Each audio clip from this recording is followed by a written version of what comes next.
welcome to the Fancy News Show from the Bottled Imp. My name is Ken Boyter and this is your weekly fix of fancy news. On this week's show, roll up, get your GenCon tickets here. Well, not exactly here, obviously, from their website. Brandon Sanderson will teach you how to write, and Battle Heritage wins a World Fighting Championship.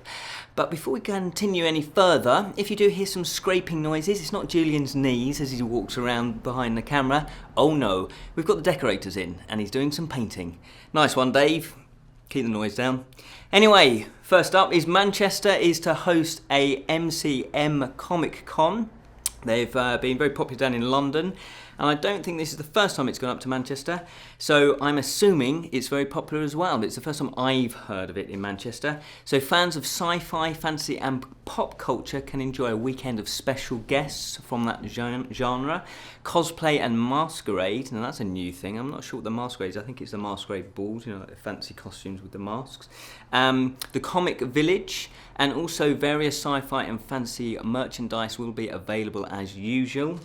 Special guests include Warwick Davis of Harry Potter and Willow fame, and of course the obligatory Doctor Who needs to be there, and this time it's Peter Davison, who was the 5th Doctor.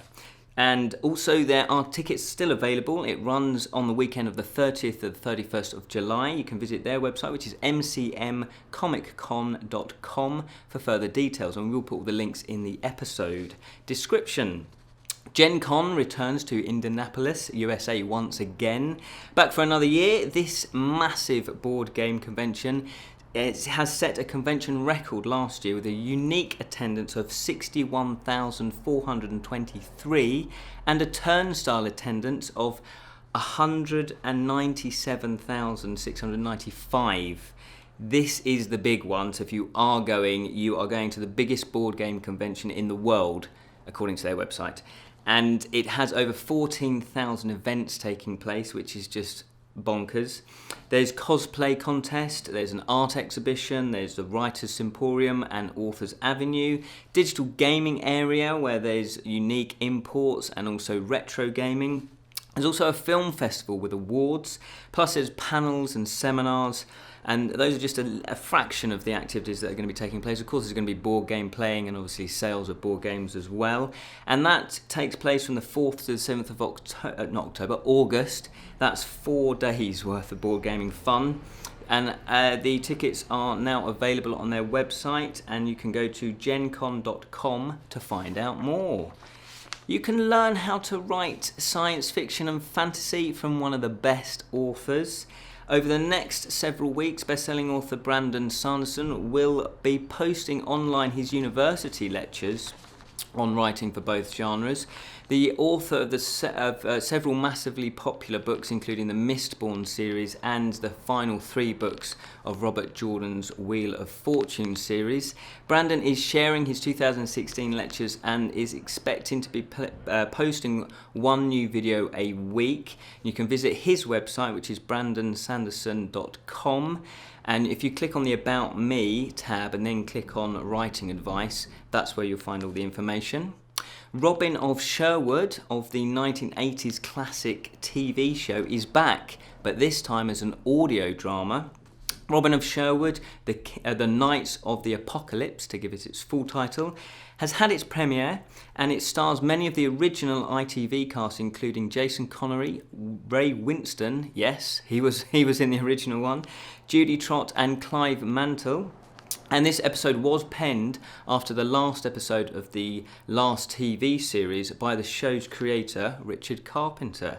Its commercial release is expected at some point over the next couple of months, with all the profits going to the charities Red Cross and the Sherwood Forest Trust. And they do have a Facebook page, so you can find out more details if you go there. Battle Heritage from the UK have become the International Medieval Combat Federation World Champions of 2016. Fantastic. This is full contact medieval combat club. It's not reenactment, it's not staged. They actually go in hitting with weapons hard. So they're all wearing proper armour. They've got proper swords that can do damage. Battle Heritage has claimed 4 gold in 4 events to win the title, which took place in Portugal. And Battle Heritage actually covers 5 regions in the UK. If you want to get involved, I guess, or if you want to just simply find out a bit more information, you can visit their website, which is battleheritage.co.uk. Kickstarter news. Whelps to Wyrms is a dragon-themed tile exploration game designed by Ricky Perez. Each player plays a recently hatched dragon whelp, and the aim of the game is to acquire the largest treasure hoard, because we all know that dragons like the shiny stuff. The game presents players with a few simple actions, but there's an underlying depth of strategy involved, and each game plays differently due to the board being a modular one that obviously you set them out randomly, the tiles to begin with, as well as there's various differing structures that are placed as the game continues. They have a number of how to play videos, plus a copy of the rules, and also a print and play version if you want to try the game out first. It's already funded and it finishes on the 18th of July. Rivendell is a fantasy string quartet album featuring orchestral music from Arcanum, Skyrim and Lord of the Rings. The music is performed by the New England String Quartet, who are violinists Julia Okosko, sorry, I know I've mangled that, and this one as well, Alexandria Lambisky and Dimitar Petrov, and cellist Ming-Hu Lin. Maybe you ought to check out their website to actually find how you pronounce the proper names. It's been recorded by Aaron Leclerc and orchestrated by Julia Oloskarov. And as I say, it's already been recorded, and what they're doing is they're looking for funding to actually manufacture the CDs and pay the licensing fees that are due, and also to take the next step in the production. And you can listen to one of their tracks on the campaign page, and it sounds exquisite. It's beautifully played. Oh, it really fills me with joy when I hear fantasy music being orchestrated. And that campaign finishes on the 18th of July. And I knew I'd get this wrong. Angelarium. There you go. Angelarium, Book of Watchers, is by Peter Mohrbacher, and it's the second book in the Angelarium series. The book depicts the endlessly expanding collection of artwork illustrating the story of an angelic order known as the Watchers, who came to Earth to teach us some lessons. Well, despite their good intentions, they brought down a catastrophe that completely destroyed their lineage. I knew I'd get that wrong as well. What is it? Lineage. What is it, Julian? Like the history of your family. Lineage. Hey!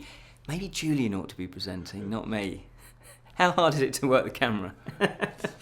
Not very hard. He's sitting down having a relaxing cup of coffee. Anyway, the book will be at least 92 pages with art, short stories and poems telling the story.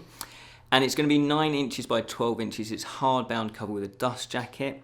There are various pledge tiers that have extras thrown in as well, such as autograph copies, various different prints from the book. Plus, there is one that also you can get the first book in the series as well as that book.